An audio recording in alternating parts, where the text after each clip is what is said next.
Hello everybody, welcome back to Garage Gamers! I'm Ice Cube and over here is Zorbs. And it feels like it's been a little while. We're a little bit slow to get this one out to you. Mostly because of laziness. I've been doing a lot of reviews. I did Halo Wars 2, Resident Evil 7. Yeah, there's a lot of written stuff out there. We've been typing away. Busy. Mixie's got a lot. We went to RTX. True. That was awesome. True, there has been a lot of stuff in between. But we're back for some more Garage Gamers. Hopefully the few of you that watch this missed us. And we can get on with some fun Garage Gamer-like activities. We keep calling this Garage Gamers, but we've kind of made a bit of a permanent hole in the living room. I think it's time to rename the show to Living Room Gamers just sounds crap though. True. I feel like I need like some kind of like piano concerto. Household Gamers. Yes. Living Room Gamers. Just, I don't know. It's not the same, is it? Bust out a guitar solo. Yeah, and some drums. Yeah. So for today's episode, what are we going to talk about, Zorbs? Horizon Zero Dawn review. Yes. It's a little bit late because that is such a long game. Yes, it is. Spent a lot of time playing it to make sure we finished it from beginning to end. Yes. And this is one of the rare occasions where both of us have actually played the game, so we can share opinions rather than one of us going, yes, interesting, and the other person doing all the talking. Pretty much. Yes. So to get started, what was your synopsis, your overall kind of thoughts about Horizon Zero Dawn? Well, first of all, I was worried about it because me and Migs played a demo at EB Expo last year, and the demo was just poorly done. Like, they just sort of went, here you go, and we were like, what are the buttons? We didn't know what we were doing. Our character was so weak compared to the enemies that were around. I was just like, this is crap. Really? Okay. So going in, I was like, oh, this better be good. That changed in an instant. Yep. So much more polished. Everything felt like a natural progression. Do you think it was the same game you're playing then as you played now? But now that you understand how to play it more, it's better? Yeah, and I felt it just was a bit more loose in that demo. I feel like the controls are a bit more tight now in the final product.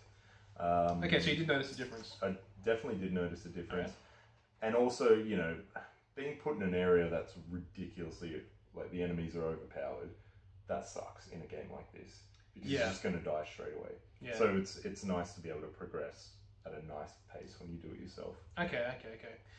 Just to lay it down, Horizon Zero Dawn is a third-person action-adventure game starring a lady called Aloy. It starts off with her as a baby, then you grow up with her, and it goes to this whole brand new universe, really, where there's even a Lion King moment. There's many moments, many moments that are quite familiar from films and other video games out there. But this is a bit of a kind of a tribal setting, a unique tribal setting, but also with the implementation of post-apocalyptic. Yeah, it's like double post-apocalyptic. So they got robots in there, like animal robots in there of different sizes and varieties. So you spend your time hunting metallic creatures. It's very much like Enslaved. Remember Enslaved? Yeah, in many ways. But I can compare it to many other games because there's a lot of things taken from other games. Oh yeah, mechanic-wise, yeah, definitely. Yes, yeah, and one big one I think is The Witcher. Fallout, Shadow of Mordor. With the mouse. There's that. Assassin's Creed, climbing up the towers. And, there's a lot, and I can think of. There's more. Far Cry 4. There's more I've thought of it as I'm playing it. I'm just going, oh, this feels like this game. Oh, now it feels like this game. Made on the Uncharted engine as well, so you see a bit, so. Yeah. So you notice these similarities. It feels like a little bit of every game to make this kind of they've taken the good parts of games and just put them all together. Yeah. So that said, what do you take on the story, the concept as a whole? I really like it. So it's got that whole post-apocalyptic thing where obviously humanity was wiped out except for a bunch of people or whatever. We won't spoil anything. But it's not post-apocalyptic in the sense of Fallout 3 where it's just a wasteland. I mean, nature has sort of grown again. You've got plants everywhere and everything's really pretty. It's quite a unique world, I thought. Yeah. So the whole concept of like, what happened to everyone? Where did these people come from? Why is there robots walking around? It was cool to to be able to find, little trinkets here and there to sort of find out what's going on as the story progressed and sort of piecing together what happened. And I feel like it consistently ramped up really nicely. Yeah. I think the thing I'm most impressed about this game and the concept of this game is that it was made by Guerrilla Games. And do you know what they did before? Killzone. They made the Killzone games. Yeah. And the thing which makes me smile about that is because it seems like for forever I've been preaching these guys that have these fantastic graphics and capabilities that make these amazing first-person shooters to just step outside the safe zone and try something with your heart and your passion and do what you can do, but bring what you can do into like a bigger, more artistic universe. And that's exactly what they've done there. And it's so good to see of everyone, the Killzone guys, step out of that and make this game. And you know what? Good on them. It's like paid off for them. It really. This is a new franchise now. It's sold so well, so everyone's just going to be like, stuff Killzone now. Let's get in. Well, yeah, and so they should have said stuff Killzone years before. I mean, like forever Sony kind of had them tied to their desks, trying to turn Killzone into a thing when nobody gave a crap about it. Killzone 1 was probably the only one I really liked, and then it was like, that's it. Yeah, and you know what? Every single one had really good graphics, but they were boring. Same with Battlefield. Battlefield's, Battlefield 3, Battlefield 4, great graphics, average game. Yeah, I mean that's what happens with shooters. Like, they just focus on, oh, we've got the gameplay down pat, we've got the graphics looking great, who cares about the campaign? Yeah, pretty much. But this is kind of like taking the Killzone guys, looking at admiration at The Witcher 3, and going, I want to see if you guys can do that. Yeah, or something close to it. Yeah, and I don't think it's as good as The Witcher. No, but I think they did a really good effort. Mechanically, it's better, like in controlling your character for sure. We'll go into that in the gameplay part. Okay. Right. So, any more things we can say about the story? I think I could add without spoilers. I was kind of surprised by some of the unique angles and takes of the story. It did feel, although they're kind of taking a whole tribal thing, a lot of that's kind of familiar, but it was quite a unique story within that tribal atmosphere. I can't really go too much deeper than that, but it felt really unique. It's hard to say anything without again, spoiling. Like, it feels like, elements of it felt like the Hunger Games to me. And moments do kind of catch you by surprise. Like, they kind of do a sudden twist and say, oh, I didn't see that coming. And that's kind of changed a lot of things about the story and where this game's going to go from here. So, at least particularly at the beginning anyway, or for the first 2-3 hours of the game anyway, it kind of plateaus a little bit after that when you start wandering around the map a bit. And then it's sort of, you get that mid-lull and then it sort of brings it back up towards the end. Yeah. So, that said, shall we talk about the graphics a bit and just what you think of it visually? I mean, is there anything better apart from The Witcher? I think there's better things, but I think it's but very on that clean. Scope?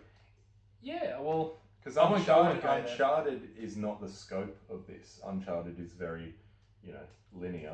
Yeah. So they don't have these big open worlds that they have to have everything functioning and working. Yeah, look, I mean, it's just a bit debatable depending on different art styles and so forth. I mean, look, no doubt, it's definitely up there. Especially those cutscenes, man. When you're in a cutscene, you see that's in engine. Yeah, and like the conversations, the facial animations are very good. That's what I mean. Yeah. The one thing I noticed about that's where the kind of Killzone effect comes in, because Killzone's very clean and very smooth and polished like that, and that does get pretty well translated over here. It doesn't feel glitchy or cutty. It feels very smooth, and you can just see it in the character faces and the facial animations, and it's quite a unique style, but it's very colourful. Colourful enough. I mean, I think of yellow and orange a lot when I think of the game.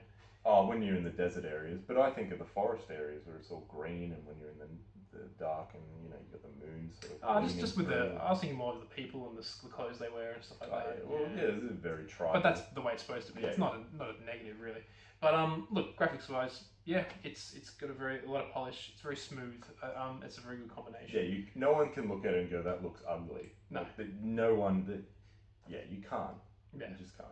Yeah. The one thing graphically that annoyed me I'm always talking about water in the video games.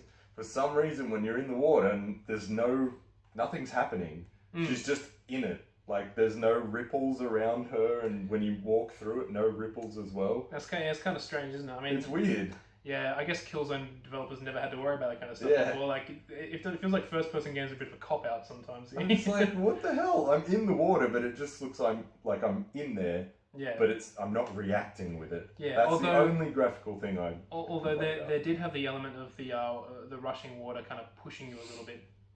So if you're walking through rapids, it does push you a little bit with the rapids. So there is that.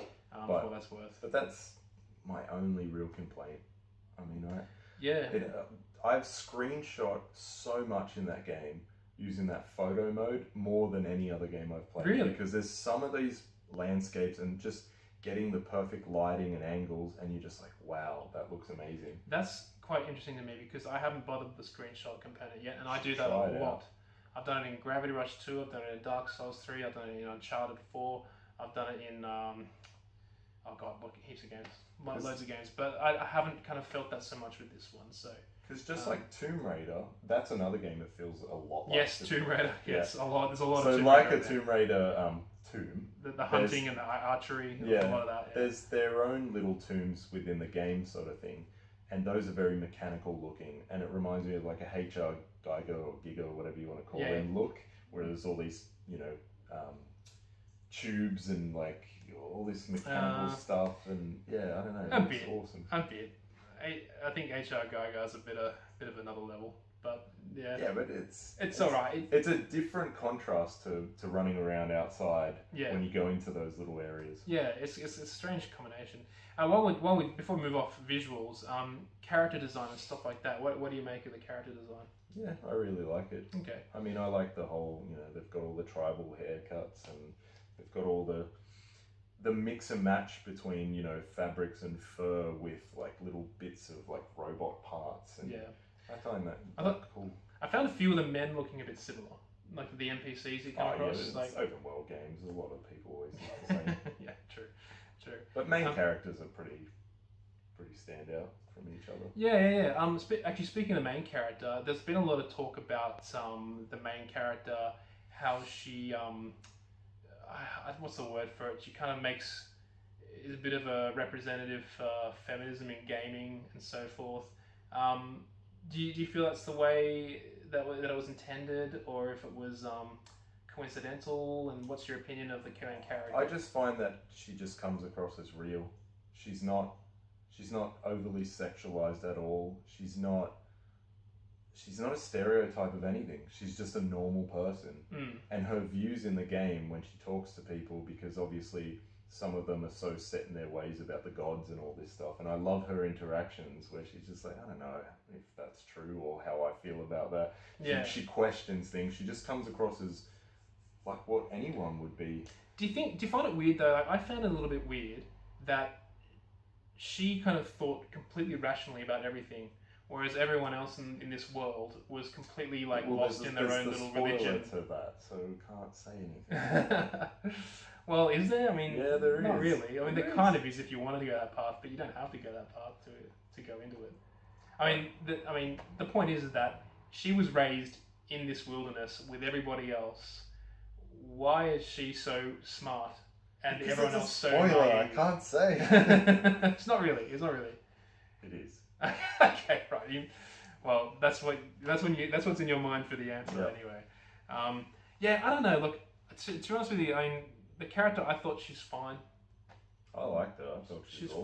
Fine. I didn't like her very much, to be honest. And nothing against her. I don't know. I just didn't find any appeal there. And I usually like a bit of appeal, whether it's male or female character, in the lead character that you're using to play the game. I'm happy that other people are fine with it, but I just wasn't into it very much. I mean, obviously that thing I mentioned before about her just being perfectly normal in a crazy man's world, a little bit odd.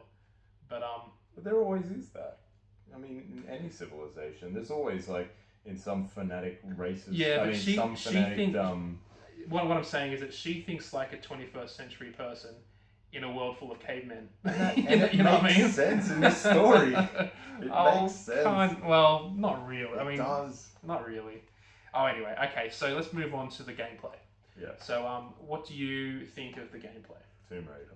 Yeah, pretty much. Yeah, if you like Tomb Raider, you'll like this. Yeah, It's almost it's identical. by the numbers. It's you use a bow and arrow, and I mean a lot of games use a bow and arrow, but just the way that it feels like Tomb Raider. Yeah. So. Even the movement and stuff like that. Yeah. I'm surprised it's not. So, for example, when you're climbing a mountain in, say, for example, Uncharted, you know, you can grip onto every ledge and all that sort of stuff. Whereas this is more like, you know, Witcher, where you can just sort of jump up a mountain, even if you don't think it's meant to be climbed up. You can sort of navigate your way up things. Yeah, that's true. They don't have big mountains. Yeah. But the ones that kind of you can see some kind of stepping stones, and I think it's kind of good you have that because you can't be asked running around shit half the time. So yeah, so you just sort of like jump up when you're not really supposed to, and I like that. I like that as well. But also they do have designated grabbing spots as well. But they're very few and far between. Yeah, they are very few and far between. Sometimes you can't even see them as well, and I kind of think that's cool because it's not so obvious. Like, oh look, I know where I got to go. Yeah. Sometimes you got to look for it a bit. So yeah, I mean, arrows, you got a spear, so you got a bit of melee combat. Actually, I use the spear quite a bit. Yeah. I usually start with an arrow, then finish off with the spear. Yeah. Yeah. These. Or if anything's close, just knock it down and then just run into it. Yeah. I think it plays pretty smoothly. I noticed that. Well. Yeah, I noticed. I didn't realize this for the first half of the game, but like I thought it was like a really ace shot with the bow and arrow. But then I realized there was actually a little bit of guidance assistance happening on the normal difficulty, which surprised me. Yeah, I didn't notice that, and that kind of made me, because I just noticed this one particular arrow just kind of, I thought, well, I missed that, and it actually curved a bit towards the enemy. I thought, oh, that's handy, but it felt a bit of a cop out. It's funny because you can get those little modifications for your bow to make your handling better, so that you shoot straight and it'll damn well go straight. But then if you're doing so if you're not drawing back completely and you're just doing those quick fire, if you don't have that handling modification, you'll see that they'll just start missing. Or maybe I accidentally did a good shot. Yeah. I don't know, maybe. So there is a bit of tinkering, and you can modify your weapons to have like shock damage, fire damage. You can increase the damage that they do. You can increase. You can buy armor. Yeah, power up. Yeah. So it's cool having all those. That's where like the Witcher type RPG stuff comes in. Yeah, I mean, there wasn't much.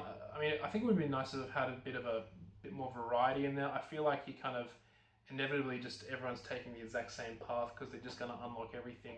I think it would have been cooler if you had like limited amount of growth, so you had to really pick your path that you're upgrading. Yeah, I upgraded everything. Yeah, like it was really. And easy. so you just, you kind of like, what's the point? I'm going to get everything anyway. I mean, it's good to get some things in advance. Yeah.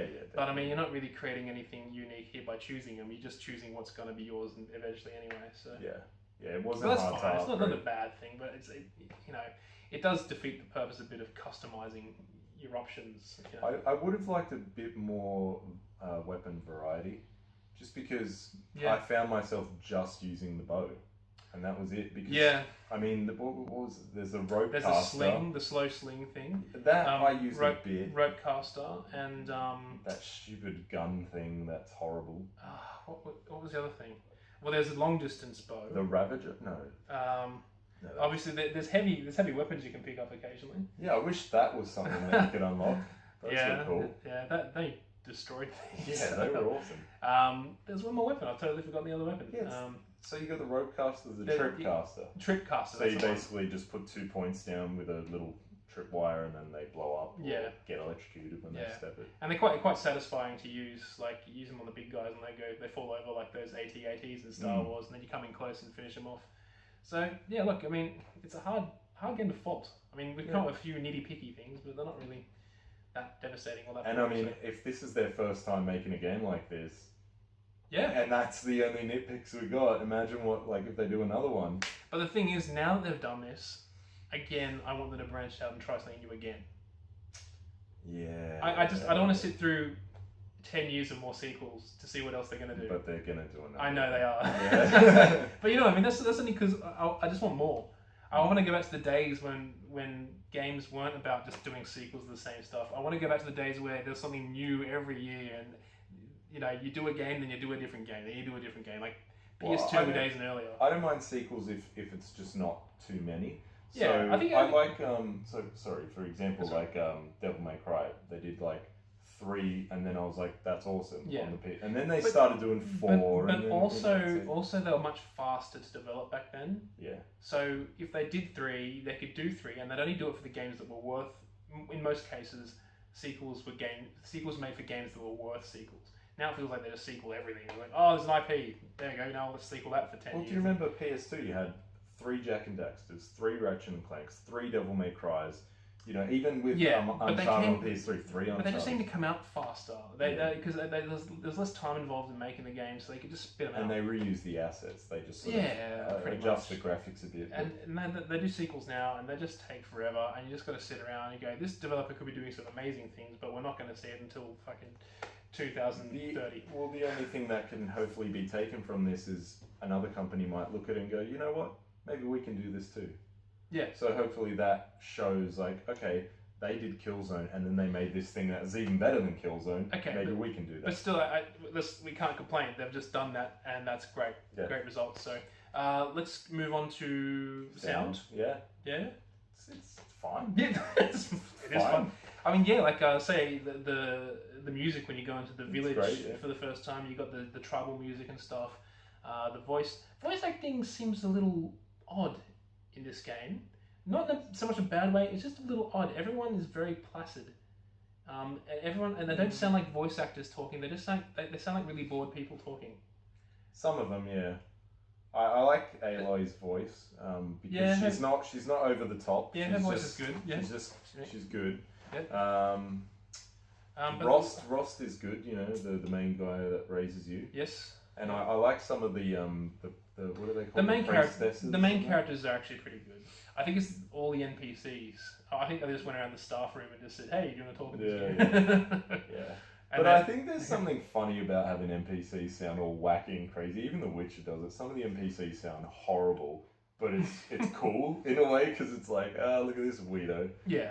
I mean, it's not like a standout. It's not even a problem. It's just like something I just noted when I was like, okay, and these people sound a little weird. But it kind of makes sense because like, how many people do you know in your life that you're like, damn, that guy's got a distinct voice? Like half the people just sound like white noise. Yeah, pretty much. So I know that builds character too. Yeah. But I mean, at the same time, I sense like a lot of those voices are recycled, just slightly different pitch and tone. But whatever, it's fine. So that's kind of all there really is to say about that. There's no multiplayer; it's just a single player. Well, I just meant about sound anyway. But okay, so moving on to multiplayer, which is just not there. So. Which is good. Yeah, don't fine. Need it. Don't need it at all. No. Don't need it. And that leaves us with awesomeness. Awesomeness. Okay, where does this? Okay, so just to clarify again, our awesomeness category is our way of separating. I mean, because you get a lot of good games that tick all the key boxes, but they're still a crap game. And so we use awesomeness to identify that, like if it's got good graphics, sound, gameplay, story, is it still a good game? Is it still a fun game, or is it not a fun game? Is it just like they do everything right, but it's still like a really crap game? So or a game that you just play once and you're like, yeah, I don't need to ever play this again. Yeah, kind of. Yeah. So this one, I think they did it really well in the way that the open world had enough for me that I really wanted to get back in and do all those extra things once I finished the game. Mm-hmm. Most of the games when I finish, I'm just like, thank God, and I turn it off and I never go back. This one, I was like, you know what? I'm actually going to try for some of these achievements because I enjoy doing these things. I went and cleared out all these corruption zones and found all those tall necks and, did all these extra little things because I enjoyed doing it, not because I felt like I had to do it. Yeah. Look, I mean, I admittedly kind of came into this game. I wasn't interested in it. I didn't really understand the premise. I didn't want to understand the premise. I kind of wanted to go in hating it. And after playing it, I kind of go, look, this is actually pretty good. So it to a degree. I went in the same way because I had that demo experience that I didn't like. So I guess we both went in thinking, yeah, but we've had previous garage gamers where you've still been excited about the game and I've been a bit negative on it. Yeah, but I think this is the one where we both went in negatively and then came out enjoying it. Okay. Yeah, well, that's true, and yeah, so basically it did a good job converting me anyway into just accepting that, hey, like it's undeniably it is a good game.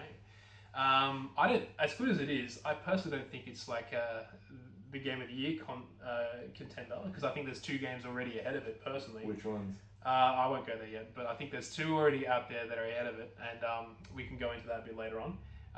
Damn, because I want to say I've already got one that I think's better than it. We'll go into that in another episode. Yeah. You have to tune in to find out what that is. But yeah, look, what's your overall synopsis of this game? Yeah, it's awesome. I mean, if you want a good action adventure game with a lot of hours, a lot of content, and not a lot of filler, this is an awesome game to play, and it's worth your money. It's definitely worth it. It's not like it's over in 5 hours, and it's also not, here's 100 hours of boring gameplay.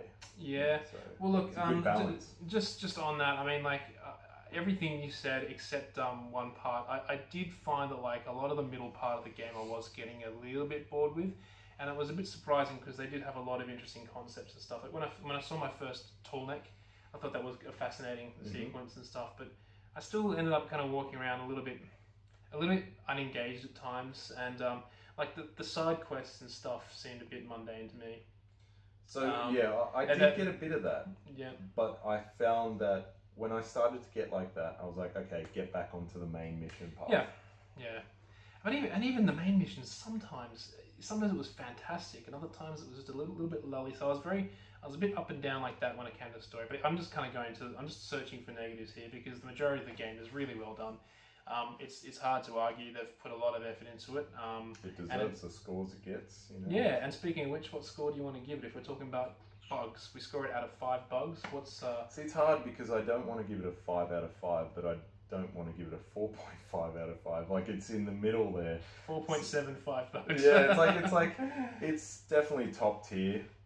Yes, it is. Yep, and it's definitely one of the best games of the year so far. But it's not quite a 5 for me, so it's just below. I'm a bit like that as well, to be honest. I'm just going to keep it even, though I just do 4.5, 4.5 bugs. So yeah, I'd be closer to that than 5. Just, I don't know. There's something missing. Yeah, that would make it a 5. Yeah, there is. I think I kind of outlined it. It's those little tiny things that kind of, when you add them up, it just kind of takes little pieces off that full perfect score for me. Things about the gaps in the story. Not liking the character very much for me personally. I know a lot of people love it. Fine, that's totally fine. I just wasn't into it that much. I think that extra point is to get is personal preference. It is, yeah, and that's everyone's each to their own. I mean, there's games I'm going to praise on here that you guys are probably just going to go, oh, I'm good. You'd be wrong, but I just have to. Because imagine they set that exact game in a different style that we would prefer, like a different... That's right, yeah. I mean, like, people love FIFA, but I don't care about soccer, so they're going to give it good scores because it's FIFA, and we're just going to be like, I don't give a crap. Like, But in this case, I did give it crap. I did love it, and I'm giving it 4.5 bugs, so it's really an amazing game. I don't give it... I'm pretty, I'm pretty critical and cynical about everything. So for 4.5 bugs, it's a very good score. So well done, Killzone developers. Good job, you've done well. Guerrilla Games, nailed. That's right. So thank you very much for joining us, guys. That's the end of our review of Horizon Zero Dawn. I hope you enjoyed it, even though you probably already finished it yourselves at this stage. I am Ice Cube, and Zorbs is right here. Please tune in again. We'll be doing more videos, and we're going to keep this up because we enjoy doing it. We hope you enjoy watching it. We will see you at the next episode. Bye.